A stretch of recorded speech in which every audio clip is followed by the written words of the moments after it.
Happy New Year po sa lahat. Naway naging masagana ang pagsalubong nyo sa bagong taon.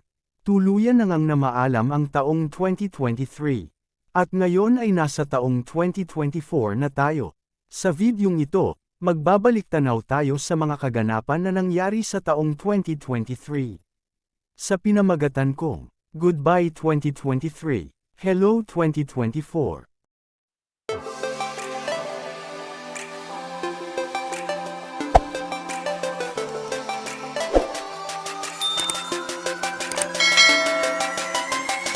Ang pang-anim natin sa listahan ay ang paglaya ng Pilipinas sa COVID-19. Pilipinas nalampasan ang pandemya ng COVID-19. Makalipas ang 3 taong paghihirap natin at pagtitiis, ang Pilipinas ay malaya na sa virus. Inalis ng Pangulong Bongbong Marcos sa bisa na nilagdaan niya, ang Proclamation 297. Ang pag-alis ng State of Public Health Emergency sa bansa. Nangyari ito noong July 21, 3 araw bago ang ikalawang sona ng Pangulong.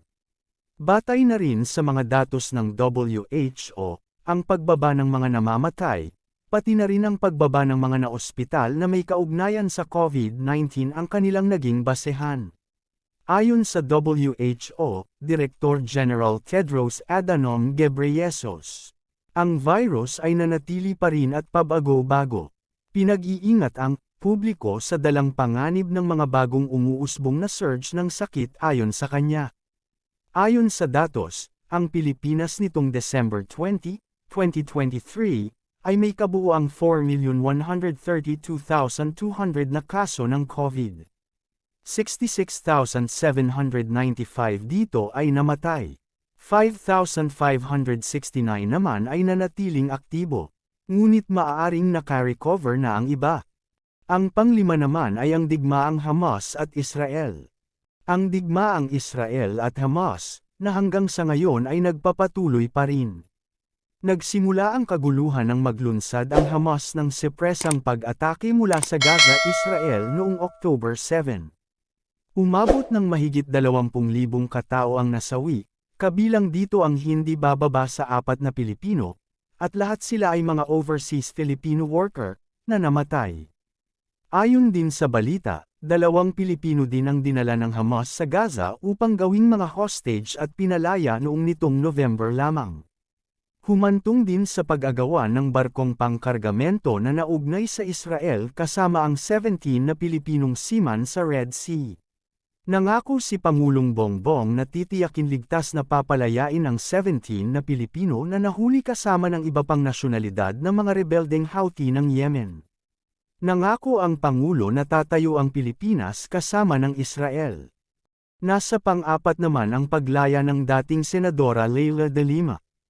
Ang matinding kritiko ng dating Pangulong Rodrigo Duterte, na si dating Senadora Leila de Lima, ay lumaya na noong November 13.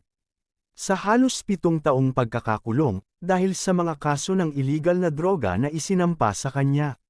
Sinasabi ng dating senator, na ito ay politically motivated lamang. Pinagbigyan ng Muntinlupa Trial Court ang kanyang petisyon para makapagpiyansa para sa kanyang natitirang kaso sa droga. Ang 2 kaso pa na isinampa laban sa kanya ay napawalang bisa. Siya ay nakalaya noong May 2023, matapos sabihin ng saksi na nagsinungaling sila tungkol sa pagkakasangkot ng senadora sa drug trafficking, at noong 2021, matapos mabigo ang prosecution na may sangkot ang senadora sa kaso. Nangako siyang lalaban at planong magsampa ng kontra-demanda laban sa mga nang-uusig sa kanya. Ang pangatlo ay alitan sa pagitan ng original host ng Eat Bulaga at Tape Incorporated.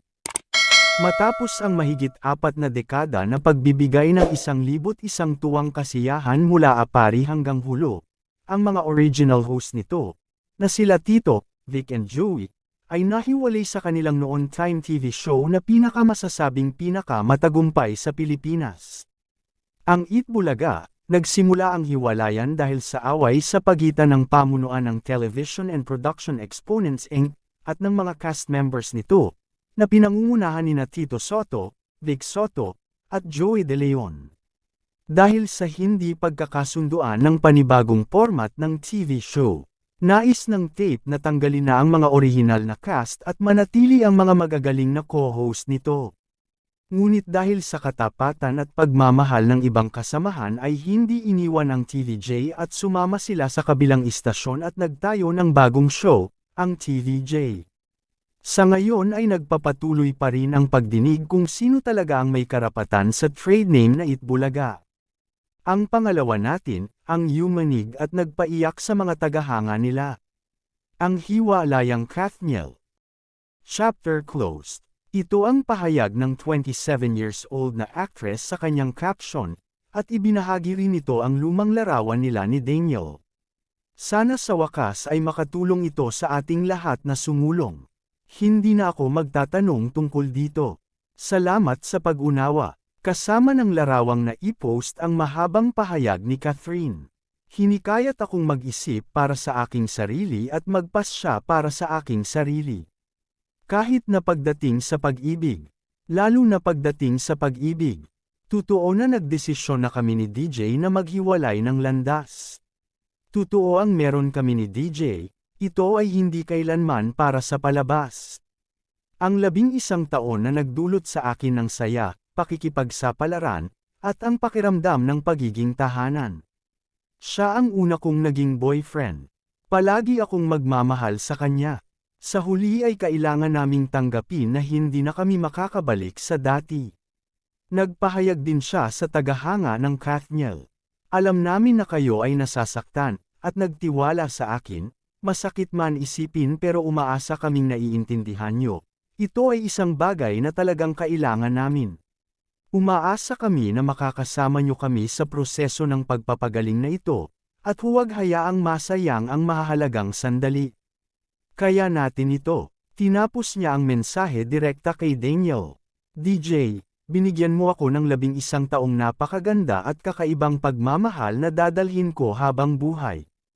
Lagi akong magpapasalamat sa iyo. Hindi nagtagal pagkatapos na i-upload ni Catherine ang kanyang post, tumugon si Daniel gamit ang kanyang sariling larawan at pahayag sa Instagram. Maaaring lumipad ang ating buhay. Ngunit sasakay pa rin ang ating pagmamahalan, sulat ng 28 anyos na aktor. Maraming salamat sa napakagandang pinagsamahan natin. Magiging mahirap pero kailangan nating yakapin ang kinabukasan. Bal, ang pagmamahal ko sa iyo ay walang hanggan at walang katapusan. Ayon sa pahayag ng batang aktor. Ang panghuli sa nangyari nitong taong 2023. Ang biglaang pagkamatay ng veteranong aktor na si Ronaldo Valdez. Nagulantang ang mga tagahanga at mga nagmamahal sa biglaang pagpanaw ng veteranong aktor na si Rolando Valdez. O sa tunay na pangalan nito na Ronald James De Loca Gibbs. Noong linggo ng gabi, December 17, siya ay pumanaw sa edad na 77. Kinumpirma ng Quezon City Police District Criminal Investigation and Detection Unit ang balita. Ang aktor ay natagpuang walang malay sa kanyang kwarto noong linggo bandang 3:00 ng hapon. Ayon kay Major Don Lapitan, hepe ng QCPD Criminal Investigation and Detection Unit. Natagpuang walang malay ang aktor sa kanyang tahanan at narecover din ng mga pulis ang baril sa lugar. Naisugod pa sa ospital si Valdez ngunit idineklara itong dead on arrival. Bilang bahagi ng standard operating procedure na kinasasangkutan ng mga insidente ng baril, isinailalim sa paraffin at ballistic test ang mga kasama ni Valdez sa bahay. Ang aktor na si Jano Gibbs, anak ni Valdez, ay nagpost sa Instagram kinabukasan ng pangyayari. Kinukumpirma nito ang pagpanaw ng kanyang ama. Nais ng pamilya na hilingin ang privacy sa pagdadalamhati sa kanilang ama. Ang inyong mga panalangin at pakikiramay ay lubos na pinahahalagahan. Ayon kay Jano, ganun din ang QCPD. Hinikayat ang publiko na tapusin at igalang ang kahilingan ng pamilya na magdalamhati sila. Sa ngayon ay wala pang inilalabas na final statement sa insidente. Umaasa ang publiko na maipapaliwanag ang pangyayari. Kamakailan lang ay may kumalat na video sa social media, Kuha ito ng CCTV footage ng maselang pagpapakamatay ng aktor. Ayon sa balita, 2 pulis daw ang may gawa ng pagkalat ng video. Tinanggal na sa serbisyo ang nasabing pulis at sasampahan na ng kaso. At dito natatapos ang kwento. Sana ay nagustuhan nyo. Comment down below po kung anong masasabi nyo. Paki-like at subscribe naman po. Happy New Year po sa lahat. At salamat sa panunood.